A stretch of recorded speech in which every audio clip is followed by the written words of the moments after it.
Good morning ma'am. Good morning. আরে আমি কেন উঠতে পারছি না? বসো। Good morning ma'am. তোমার মধ্যে কি ন্যূনতম ম্যানার্স নেই? কোন সিনিয়র যখন কেবিনে আসে তখন উঠে দাঁড়িয়ে তাকে সম্মান জানাতে হয়, এটা কি তুমি জানো না?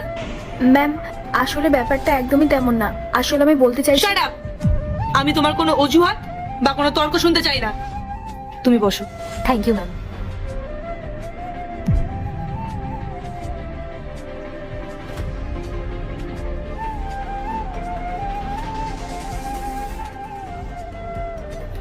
Very good. তো পূজা, তুমি বলো, সেলস নিয়ে তোমার কতটা অভিজ্ঞতা আছে?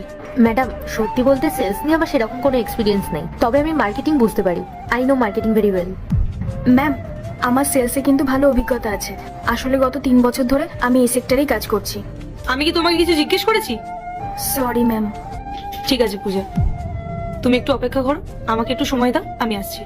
ম্যাম আপনি এভাবে হুট করে সিদ্ধান্ত নিতে পারেন না। আপনি তো আমার ইন্টারভিউটাই নিলেন না। আমরা দুজনেই এখানে ইন্টারভিউ দিতে এসেছি। অন্তত একবার আমার ফাইলটা তো খুলে দেখুন ম্যাম। এক্সকিউজ মি, এটা আমার অফিস, তাই আমার যা সিদ্ধান্ত নেওয়ার আমি সেটাই নেব। পূজা, এই নাও তোমার ফাইল, আমি এক্ষুনি আসছি। আমি তো কিছুই বুঝতে পারছি না যে আমার সাথে এসব কি হচ্ছে। আমি কেন উঠতে পারছি না? কি হলো জিয়া, উঠতে কষ্ট হচ্ছে? আমি কি তোমাকে একটু সাহায্য করব? হ্যাঁ নিশ্চয়ই, প্লিজ।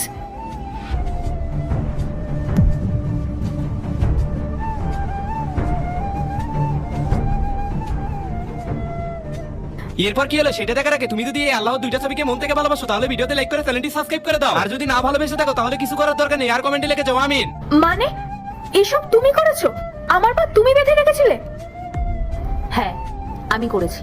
তুমি আমার সাথে এরকমটা কেন করলে পূজা? এই চাকরিটা আমার খুব দরকার ছিল, এমনটা কেন করলে? জিয়া, চাকরি পাওয়ার জন্য আজকালকার দিনে এসব একটু করতে হয়। আমারও তো চাকরিটা দরকার ছিল, তাই জন্য আমি করেছি। আর এমনি তো এখন এসব তোমার আর বলে কোনো লাভ নেই। ম্যাডাম নিশ্চয়ই আমাকেই সিলেক্ট করবে, তুমি বরং অন্য কোথাও ট্রাই করো, ঠিক আছে? কিন্তু তোমার এমনটা করা একদমই উচিত হয়নি পূজা। আমরা তো এখানে ইন্টারভিউ দিতে এসেছিলাম, যার যোগ্যতা বেশি হতো সেই সিলেক্ট হতো। তুমি তো আমার সাথে চিটিং করলে, এটা কিন্তু ঠিক নয়। জিয়া, এখন আর নীতি কথা শুনিয়ে লাভ নেই, যা হবার সেটা তো হয়ে গেছে। I am sorry.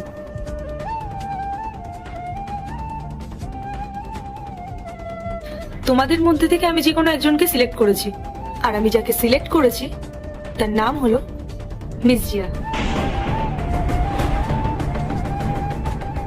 এই নাও তোমার অফার লেটার, এটা ভালো করে পড়ে নেক্সট পার্ট চাইলে কমেন্ট করো।